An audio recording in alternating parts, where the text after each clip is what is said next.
rahmatullahi wa barakatuhu. Alhamdulillah, we move on to a very beautiful hadith of the Prophet sallallahu alaihi wasallam.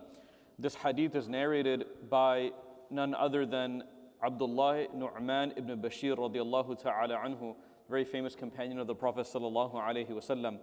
And he says very beautifully, قَالَ سَمِعْتُ رَسُولُ اللَّهِ sallallahu alaihi wasallam, that he heard the Prophet of Allah sallallahu alaihi wasallam يقول إن الحلال بين وإن الحرام بين وبينهما أمور المشتبهات. So the Prophet sallallahu alaihi wasallam, he says something very powerful. He says that what Allah Ta'ala has made halal, permissible, is very clear, bayyinun, right? It's a very clear matter. Meaning that if Allah has made something halal, it is not for us to disagree upon that permissibility of that particular command, okay?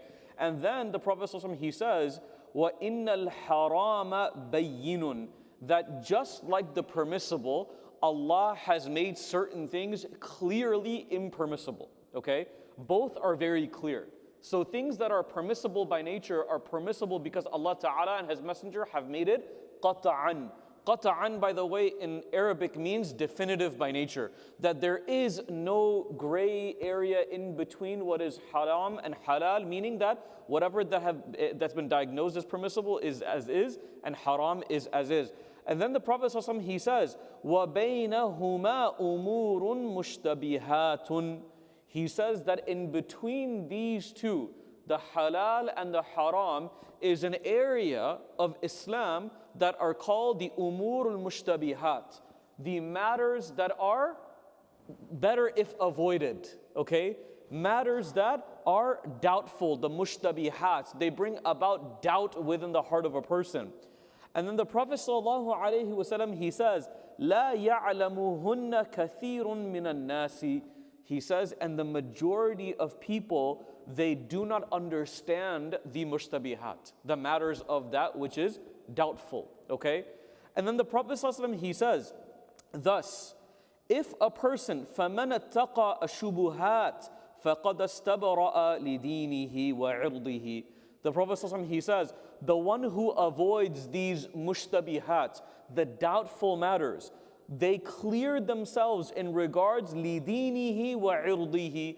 They protect themselves in matters of their deen and in matters of their honor. Their ird is what we call the honor of a person.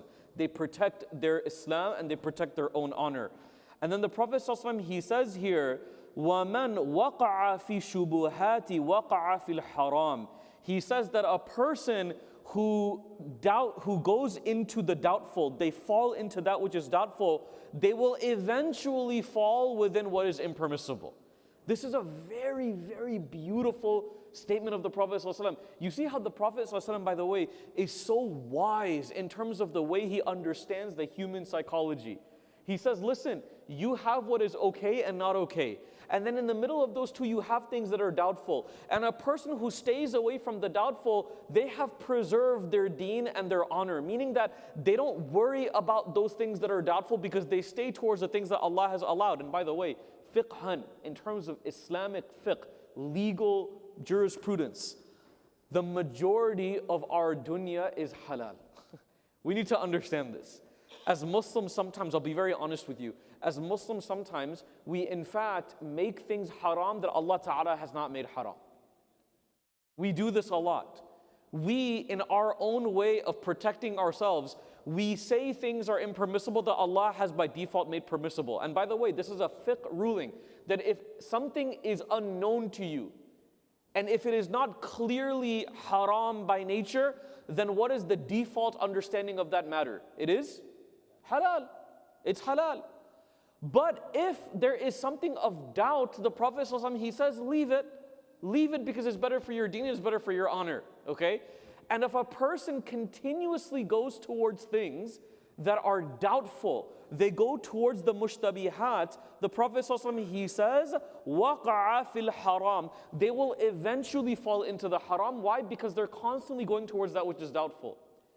And this is why in this hadith, the first lesson to take away from this is that a person should involve themselves mostly as much as they can with whatever it is absolutely permissible. before they even get into gray area, because gray area is where the heart becomes to be doubtful.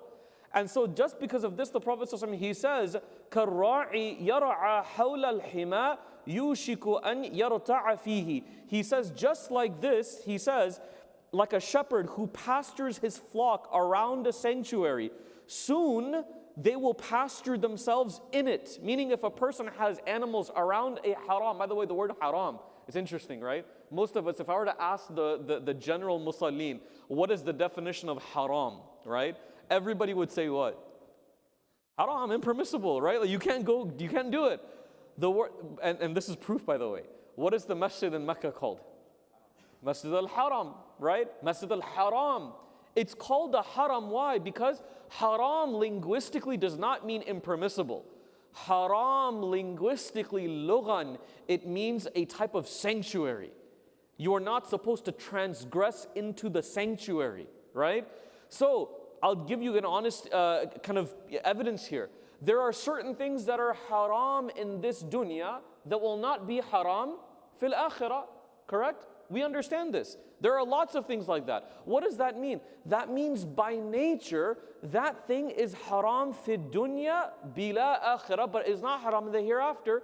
So, a haram thing means it's much more of a sanctuary than it is of inherent harm. Does that make sense? And so then the Prophet ﷺ, he says here, he says, just like a king who has a sanctuary, and Allah's sanctuary is whatever is haram, okay? And then the Prophet ﷺ, he finishes this beautiful statement, he says, ألا وإن في الجسد مضغة إذا صلحت صلح الجسد كله وإذا فسدت فسد الجسد كله ألا وهي القلب رواه البخاري ورواه المسلم. Okay, he finishes this hadith, but he says that verily there is a part of your body, jasad, as part of your body, that, and there is a morsel of flesh within it.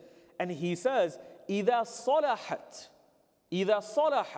if that morsel of flesh, that mudgha fi jasad, if that morsel within your body salahat, then he says salah al jasadu kulluhu, the rest of your body will be upright. But then he says wa idha fasadat yani ay al mudgha, he says if that morsel of your body is corrupted, fasad, right? If it's corrupted, he says فَسَدَ الْجَسَدُ كُلُّهُ, then the rest of your body will also follow suit in its corruption. And then he says, أَلَا وَهِيَ الْقَلْبِ. He says, this is indeed the heart of a person. Now, what is the khulasa of this beautiful hadith of the Prophet ﷺ?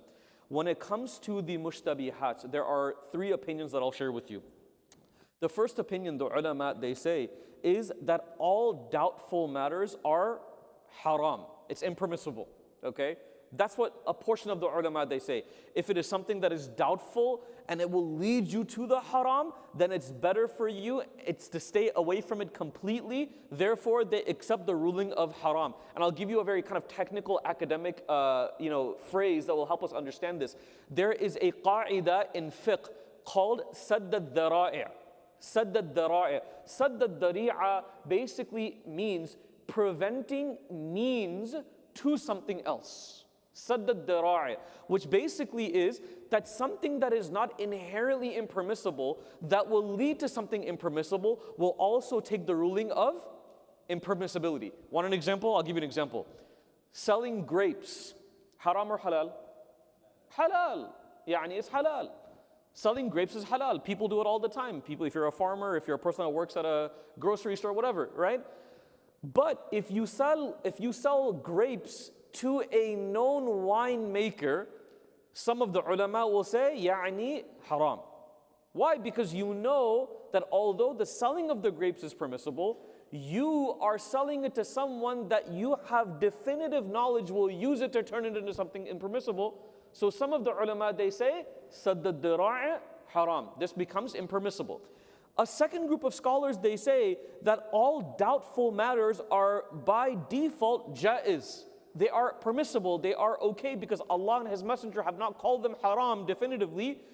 And so it is better to stay away from it, but we cannot call it haram. That's the second opinion.